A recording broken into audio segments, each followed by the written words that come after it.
Commander Vox stood before the Council of Seven, his tentacles nervously fidgeting with his Medal of Valor.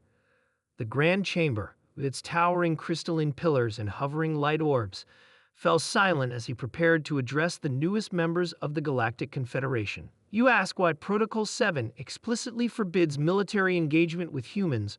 Vox began, his voice echoing through the chamber. Let me tell you a story that has become legend among our fleet. The 7 representatives from the newly discovered Trillax system leaned forward, their scaled faces showing curiosity. 50 cycles ago, humanity was unknown to us. We had conquered 17 star systems without meaningful resistance. The Dravians surrendered after a single battle. The mighty Krell collapsed within a week. Our tactical superiority was unquestioned. Vox paused, his 4 eyes blinking in sequence, a sign of remembered distress. Then our exploration fleet discovered Earth. Initial scans showed primitive technology, barely interplanetary. We detected nuclear weapons, but nothing that could threaten our warships. Standard procedure dictated immediate subjugation to secure resources. The holographic display activated, showing a small blue planet. Admiral Dren ordered a demonstration strike on an uninhabited area, their moon. We expected immediate surrender. Instead, they responded with a unified global broadcast. You have 1 standard rotation to leave our system or face consequences. Vox fluttered his breathing membranes, their equivalent of a bitter laugh. We were amused by their audacity. Admiral Dren sent 30 warships to their planet. Our weapons were charged. Victory was expected within hours. The hologram shifted to display footage of Earth's orbital space.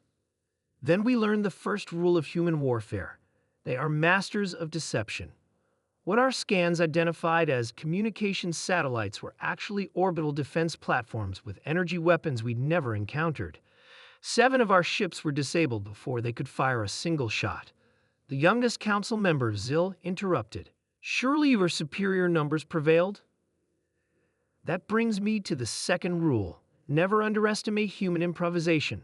When our remaining ships launched atmospheric fighters, the humans repurposed their chemical rockets as weapons.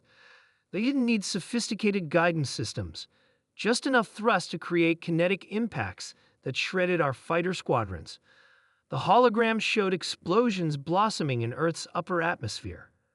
The third rule became apparent when we landed ground forces near one of their smaller settlements, a place called Finland. Human soldiers don't fight like other species. They don't mass in organized formations or follow predictable tactics. They strike from hiding, using the environment as a weapon.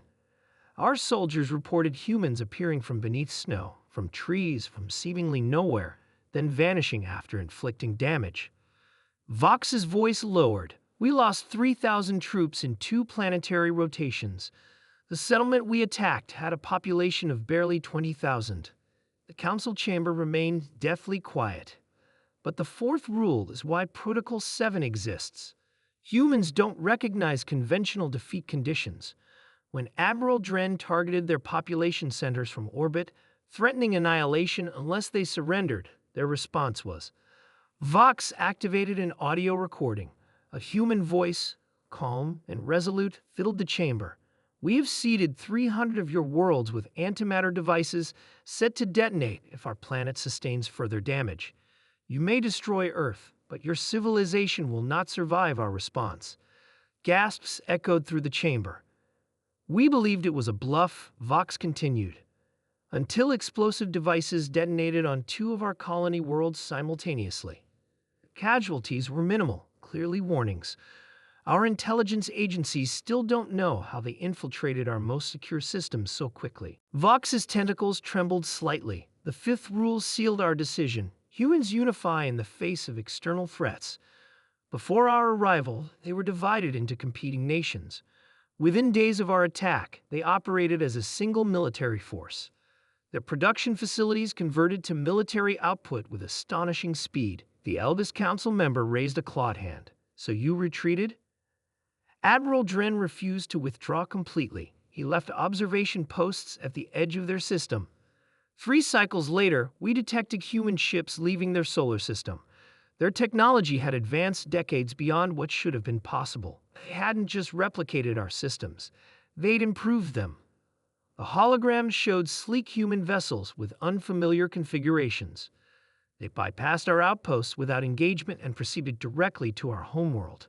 5 ships against our planetary defense network of 200. We expected to destroy them easily.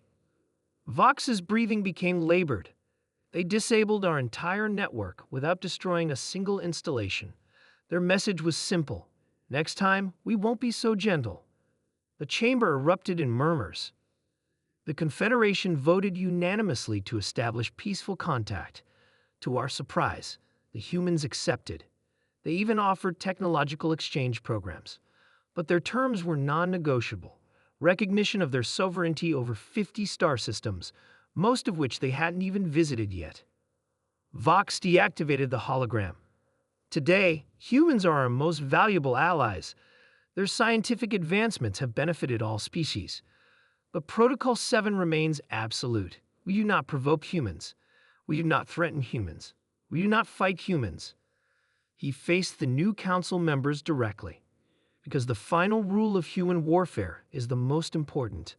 They don't fight for conquest or resources. They fight for survival. They do not stop until they are completely safe, which means their enemies are completely defeated. Vox bowed slightly. Your species is welcome in the Confederation, but remember Protocol 7. The humans have a saying, better to have them as friends than as enemies. In my long career, I've never encountered wiser words.